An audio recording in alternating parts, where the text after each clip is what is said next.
You have the knowledge. But I'm sure it's probably fair to say, and I don't think anyone would feel differently. I'll put myself out first. Having the book knowledge on year 1 is not the same as having the practical experience and wisdom and understanding of year 10. That even though someone has the book knowledge and they're not going to purposely mess you over, it doesn't mean that they won't mess you over because they don't have the actual wisdom and understanding that they gain over time. Hi, it's Dre Griggs of the Ascending Wisdom. Today we'll be discussing 7 mindset shifts for generational wealth creation. These are going to be slightly unconventional, only in where I'm getting the information from. The actual strategies you are going to find pretty much right on par with someone that you know that is successful. I am simply putting them all together for you in one beautifully tied bow. When it comes to generational wealth, you hear me say all the time, it's so much more than the money. It's not about leaving someone $1 million in life insurance. It's not about winning the lottery. We know that generational wealth on twofold. One is it's gone by the 3rd generation.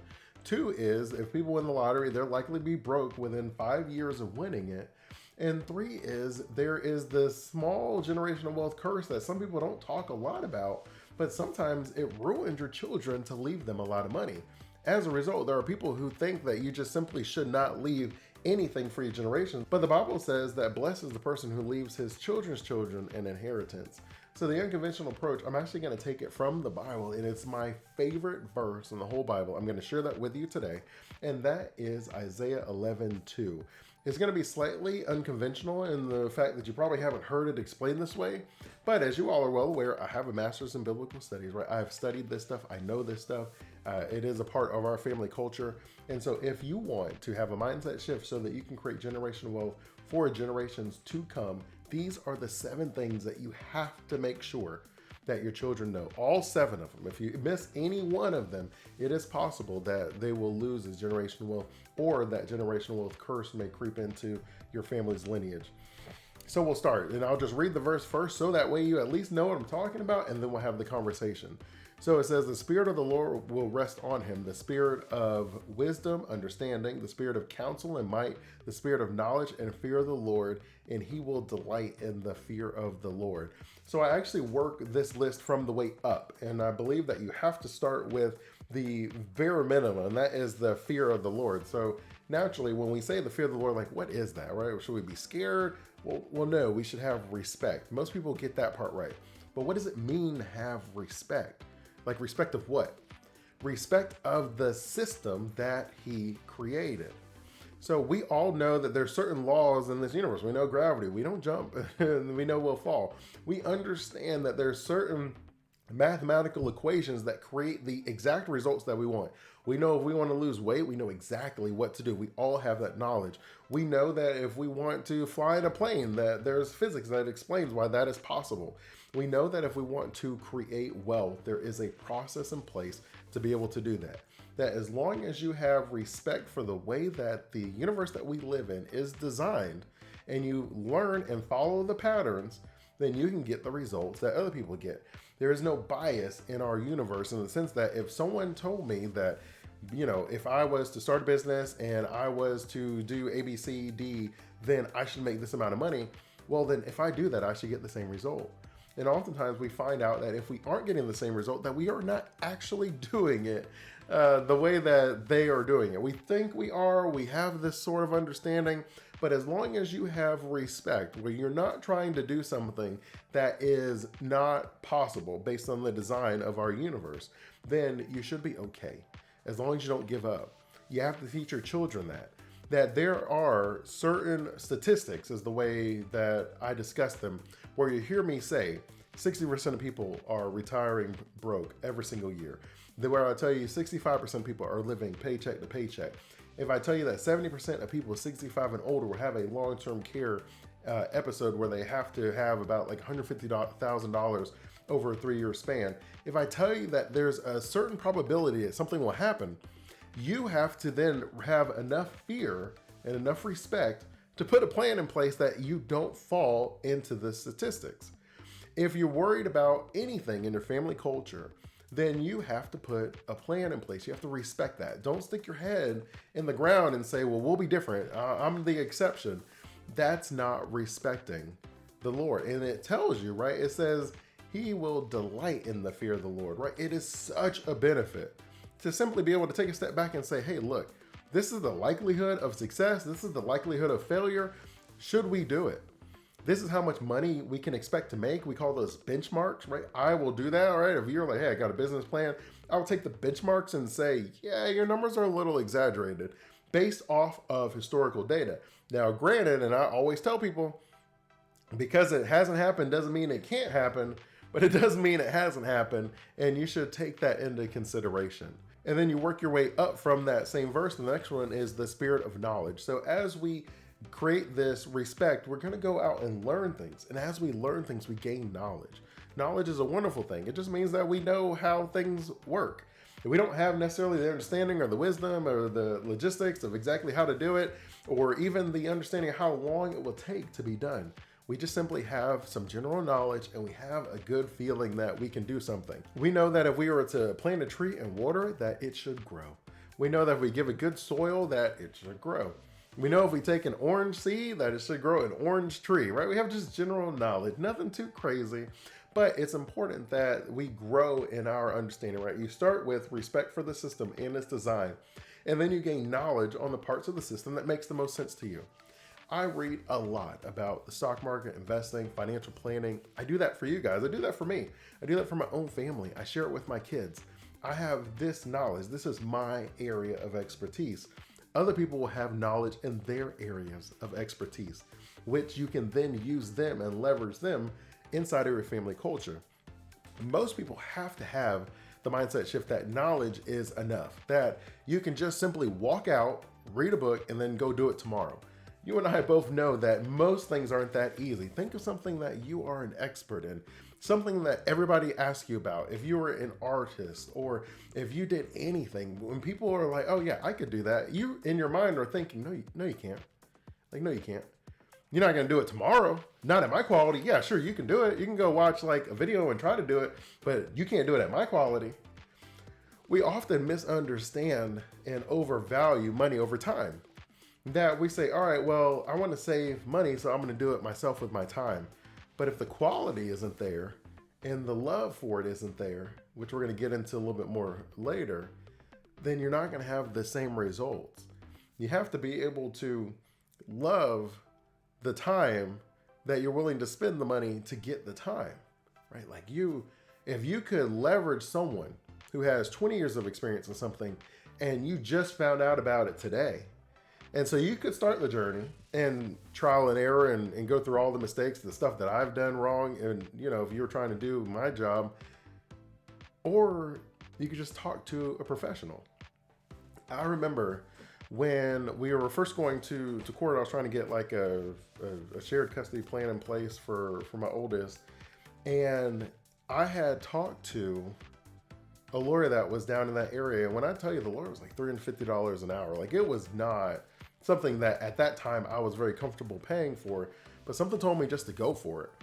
And I did, and I sat in there, I did everything the lawyer said. We went to the courtroom, and my lawyer was like, oh, you got Judge so-and-so. This judge graduated from, FSU, and so did you, so you may want to mention that. They say this judge cares about these three things, and when you have those three things, then you're likely to get the outcome that you want.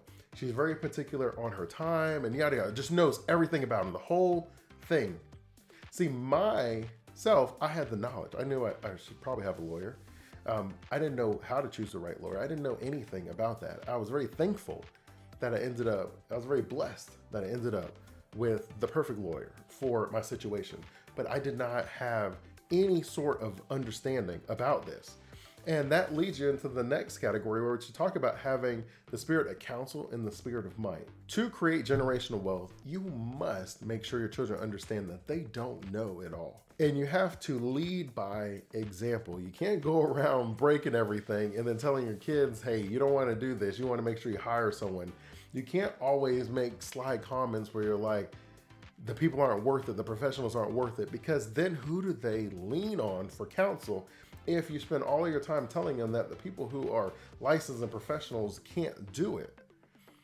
They're either going to mess it up themselves, which is often what happens, or they're going to ask someone who is unqualified, Because what you do is, if you want to create generational wealth, you teach them to seek counsel and you teach them how to find proper counsel.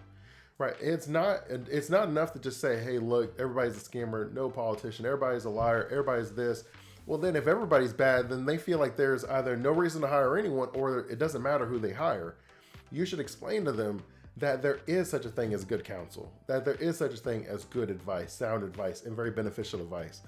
Even though I had to pay like $350 an hour, that lawyer was phenomenal. Like I wish I could take credit that I knew that this person was going to be so amazing, but I cannot take credit. But I do share that wisdom with my kids and with you, that the lawyer's relationship and understanding of the judge is what you are paying for. And we will talk about understanding a little bit later as well. The knowledge is great, right? You go to law school, you have 3 years, you studied it, you got the book knowledge, and you can go out and practice law legally. You have the knowledge, but I'm sure it's probably fair to say, and I don't think anyone would feel differently, I'll put myself out first, having the book knowledge on year 1 is not the same as having the practical experience and wisdom and understanding of year 10. That even though someone has the book knowledge and they're not going to purposely mess you over, it doesn't mean that they won't mess you over because they don't have the actual wisdom and understanding that they gain over time. Once you have the knowledge of what you need, and then you seek the counsel to find someone who has the ability to do it, that will save you a ton of time from you learning from your own wisdom and understanding of making mistakes. And I'll share beautiful stories of me messing up too, so that that way you don't think I just got it all right, because I haven't gotten it all right, and I probably still won't. But that's okay, because I'm growing in this wealthy culture. I'm learning how to create generational wealth, and these are the mindset shifts that I had to make, and that you and your family and your kids will have to pass on to their kids, will all have to make. Otherwise, you will lose your generational wealth along the way. And that leads us into the next one, which is bravery. So it says the spirit of might. Bravery, that is this idea that I know what I need to do.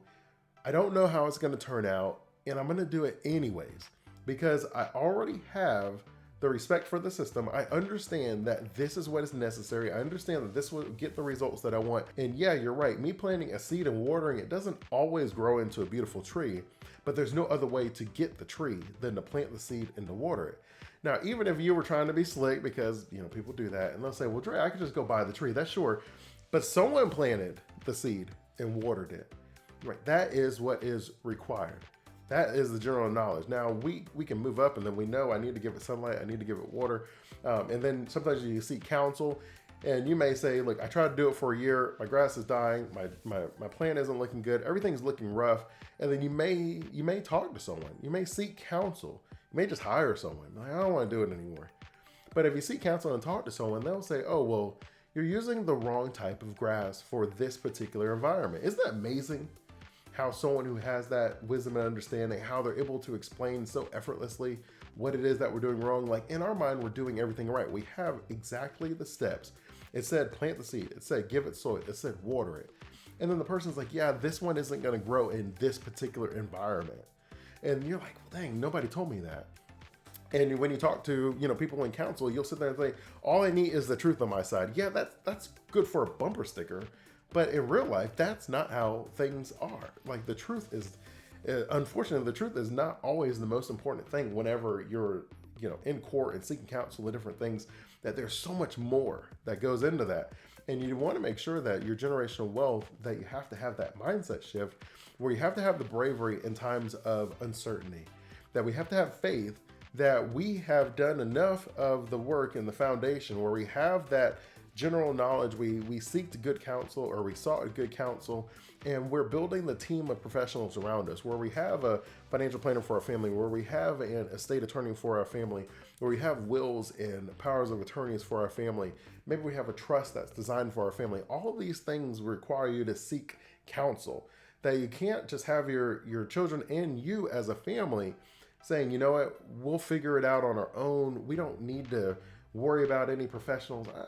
I just don't share that belief. Like, what's the point of money if not to buy something that brings value to you and your family? right? We're not collecting money like Scrooge McDuck to just go swimming in it, once a day. We're doing it so that we can create wonderful experiences and protect our family, build that financial fortress around them. And so you're gonna have to go out on a limb. You're gonna make some mistakes, but that's okay. You're going to gain wisdom and understanding, which is the next two, which is why I believe you build up to it. So the difference between wisdom and understanding, and you'll probably say, Dre, I feel like when I read the Bible, they're kind of interchangeable, and I would say that they're really close. I would say they're really close. But generally speaking, understanding is I know why I need to do something, and then the wisdom is I know how I need to do it. And then knowledge is I know what I need to do, right? Knowledge is I know what I need to do. I know I need to plant a seed in the ground and water it with soil and sun, and it grows. Understanding may be the benefit of knowing what time of the season, what time of the year, what time of the day that you need to water it, all these things. And then wisdom may be the ability to multiply that, where you're able to say, it's called like rooting, which is a very fancy way of saying like you're able to get some roots to grow out a different part of the tree, and then eventually you could take that off and have a completely additional tree. Wisdom gives you the ability to multiply the results. So it is just an amazing thing, but it is so hard to get wisdom, which is why I believe you start with counsel first, because the time it's going to take you to be able to gain the actual wisdom and understanding that's necessary to be the expert, that you should have a nice team around you, because that's going to save you time. Why is it going to save you time? Because when you meet with your team and they share their ideas with you, right? Like you guys hear on the videos all the time, I share with you wisdom and experiences from so many people that I've worked with, and books that I've read, and case studies and other advisors that I've talked to, that for you to make these mistakes could take you a lifetime, right? You're getting a lifetime of information, multiple lifetimes. You're getting multiple lifetimes of information given to you because you have the team of people bringing it together and cultivating that information, where they're giving you the most valuable stuff, and then they're using that most valuable information to provide you the best service possible. Sure, I could have learned at some point that having an attorney that is local in the area and definitely knows the judge and knows the judge's quirks and what they expect of people, so that way we can package our proposal exactly the way the judge likes to see it, is very beneficial. And if we lost the court date, we would have learned that. I'd be like, well, dang, why did they win? And I'd be like, and someone would have mentioned something like that. Well, yeah, it seems like they did everything exactly right. You can learn that through your own life, or you can learn it through other people's lives, other people's experiences, which is definitely a mindset shift that saves you a ton of time as far as generational wealth creation. So once you have the wisdom and the understanding, now you're able to put the icing on the cake, the crown on top of the head, and that is the Spirit of the Lord. And then when you read in other places, right? So for this one, I'm just going to reference, because there's so many of them, but for the sake of time, I'm not going to read them all. But when you see the Spirit of the Lord, if you were to go to like Galatians 5:2, it says it's love, joy, peace, long-suffering, kindness, goodness, faithfulness, gentleness, and self-control. Right? If you were to build generational wealth, if I asked you to list what you think is going to be the character and culture and values of a family that can stay together for generations, I guarantee you that you're going to have at least two things off of this list. And of them, the most important one is easily love. And the Bible says that love never fails, that it's kind, it does not envy, does not like parade itself around, isn't kind of boasting about itself, doesn't behave rudely, seek its own, is not provoked, thinks no evil, right? Like these are the attributes that any family that's going to stay together must have. Because if you do the other six right, but your family doesn't have love right, then they're going to split. But as the Bible says that love literally covers a multitude of sins. And Paul actually puts it in a very interesting way, and I won't go too far into it, but when he talks about love, and he'll talk about people that will like list off all the laws, and that's what people do today, right? You're listing off all the things that you have to do and must do and should do. And then he says, but if you just kind of get this one part right, where you just love your neighbor as yourself, where you just love each other, then I think you'll be okay. And Jesus had the same conversation, right? Where they're like, hey, what do I got to do? So you just got to love God with all your heart, mind, soul, and understanding, right? There is so much power in love that we often, because of the way culture has, I would say, messed up the definition of love, where we believe it's a feeling. Like I feel it some days, I don't feel it other days. But when you actually read historically how love is described, not, I don't want to go like way down the road, but you'll hear love described as it's more of an action where you're not envying someone. That's a loving thing. Where you're carrying someone's burden, that's a loving thing, right? It's an action where I can easily describe it and I can check it off. Like, hey, were you loving to your family today? And you'll be like, all right, well, I was kind, I was gentle, I was patient, I had self-control, I was long-suffering, right? Okay, that's love. But the way we talked about it today, when I say love, like, what do people think about today, right? Put it in the chat if you want to share. When people say love today, they're usually talking about some feeling, right? Like, was I happy today? Happiness and love can be the same thing, but they are not always the same thing, right? You're not always happy with the person that you love, right? And that's okay. We're all people. We're just trying to figure this thing out. But if you don't have that mindset shift, then you're setting your family up for ruin. If you enjoyed this video, you found value in this, I simply ask that you like and subscribe as we continue, and I keep giving you insights and valuable information on how to unlock generational wealth through strategic retirement planning. Until next time, continue blessings.